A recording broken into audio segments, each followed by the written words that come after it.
Welcome to the Doomsday Report. Now I'm stuck here in a corner at Stereo. Now I'm being joined by a band that technically they've been around since this year, but they've been around for a good few years. Formerly known as Apathy's Edge, ladies and gentlemen, I give you Dead City Disciples.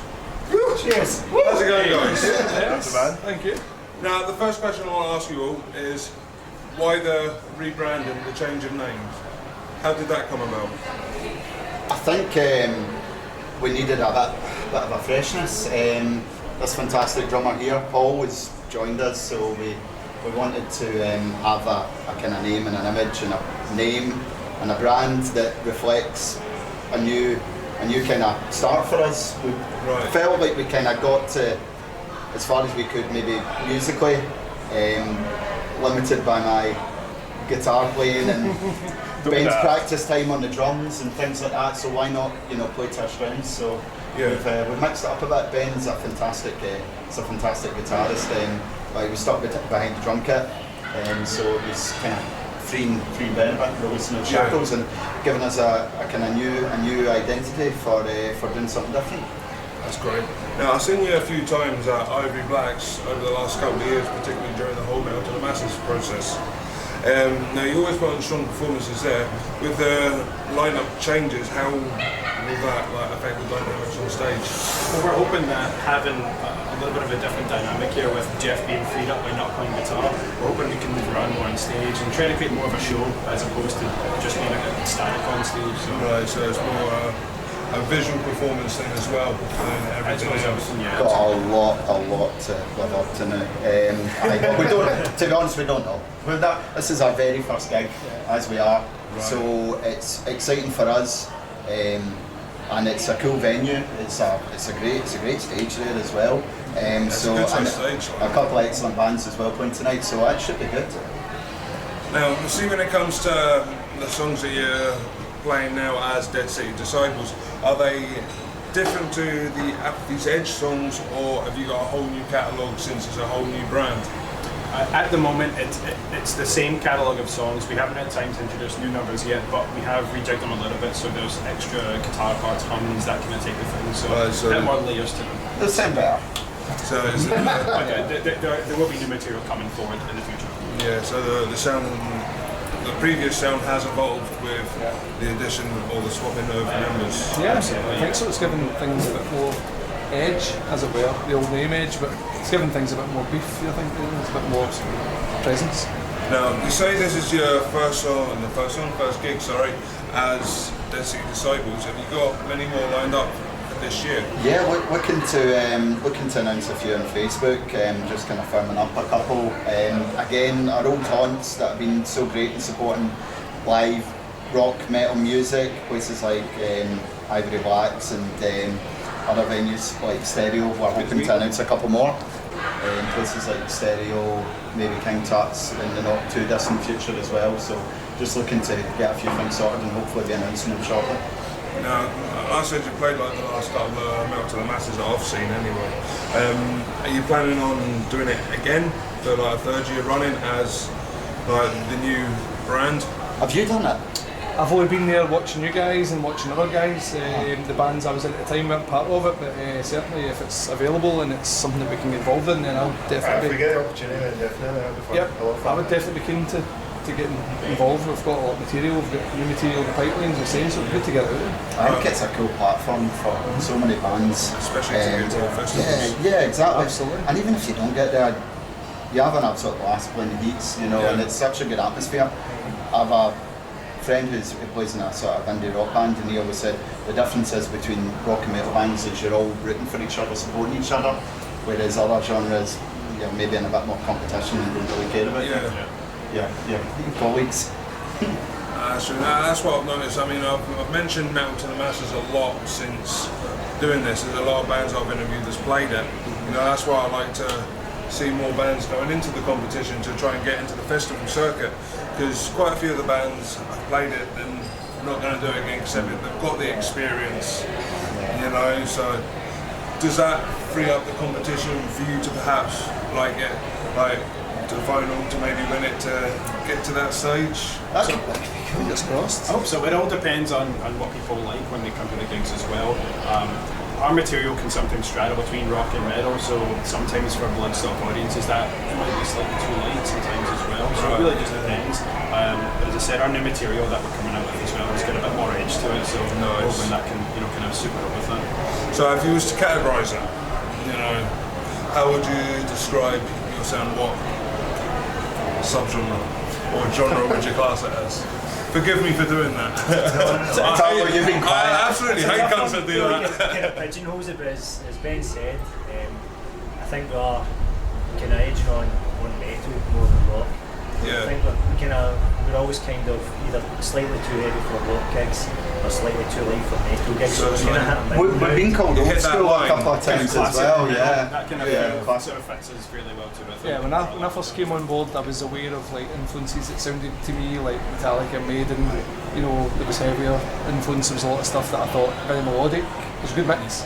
You know, that's what. That's for us. Like I find a lot of bands that are gigging just now, metal bands. They all play like, you know, low drop B tunings, that kind of type of stuff. We tend to keep it old school, kind of standard or higher, just for something a little bit different. It's kind of what we higher. like, and kind of gives us a little bit of a niche. Because there is like a lot of bands that do sound quite similar on the scene at the moment, and I suppose that's where you guys could have the advantage over others because you're a little bit different.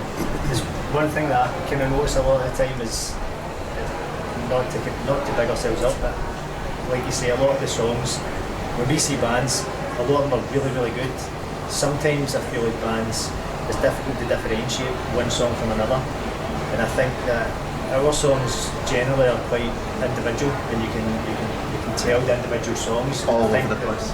All over the place. Crazy. Just a lot. Lots of time changes, lots of different chords and different. Keep you on your toes.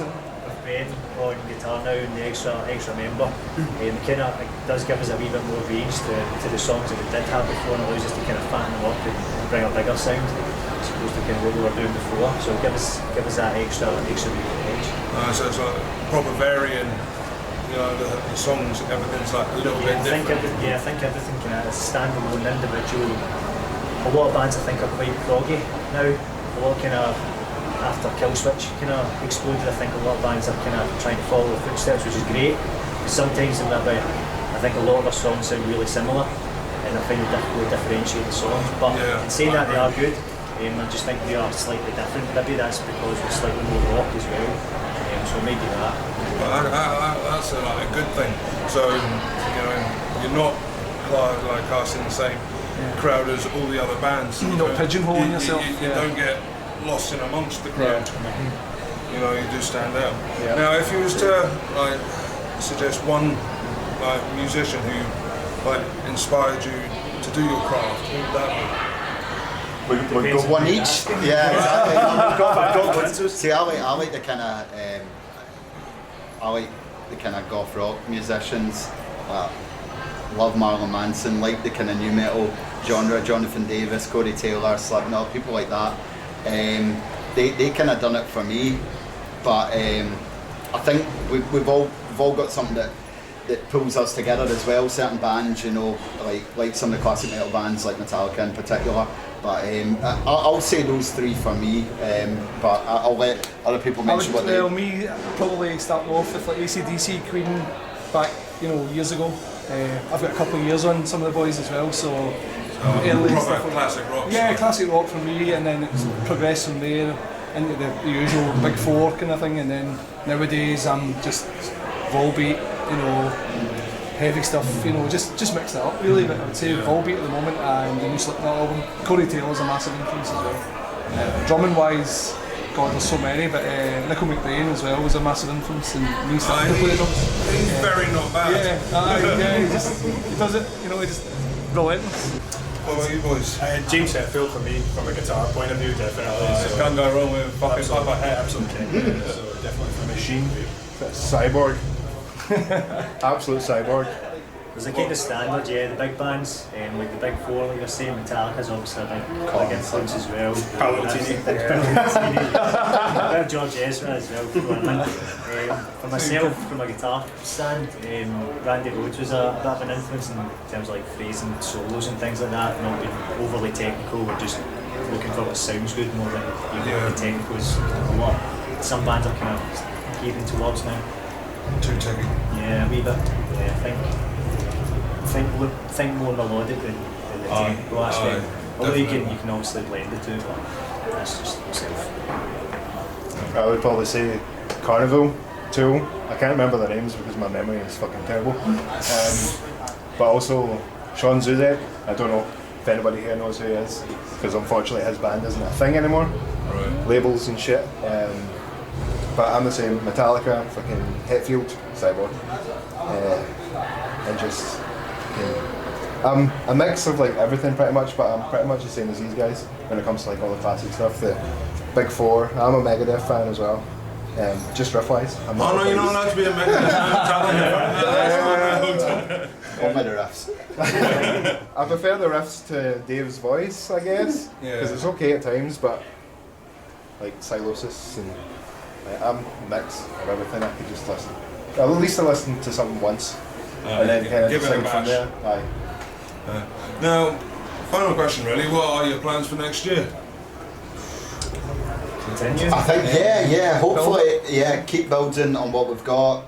I mentioned at the very start that we kind of maybe reached a point that we could, especially live, we could only do so much. I think now we can do quite a lot, so we need to explore that, and I keep playing gigs, hopefully get involved in the cool events that you've been talking about, Metal to the Masses, playing about Glasgow, hopefully beyond as well. That's our goal as well next year. Inverness, Aberdeen area. Gotta do it, yeah, definitely. Get around the place, you know, and get the word out there as well. You know. Well, that's it. Well, I'm going to be a dick right now, you know. I warned you about this. I told you I was going to do this, didn't I? I told you downstairs. Hit us with it. Right, well, this will be getting seen down south. So, for all the potential, like, promoters down there, how about it? Talk to the camera. Pick yourself up. Right. Come along to the show. Speak for yourself. Something fresh, you know, it's something different. It's something that, when I've played in different bands, obviously before coming on board with the guys, but there's a freshness and there's a presence and there's a kind of willingness to develop this band and play, you know, and get out there. So I'm all up for it. Hopefully, by the time you're watching this, we have some recordings. We've managed to scrimp and save enough that you can actually listen to what we want to sound like. So listen to us, come along, see us. Hopefully, if you like us, give us a shout and we'll do something. That's awesome. This has been the Dead City Disciples. I've been Esteban, and this has been the Doomsday Report. Keep it metal. Yeah. Thank you. Cheers. Thank you.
so much.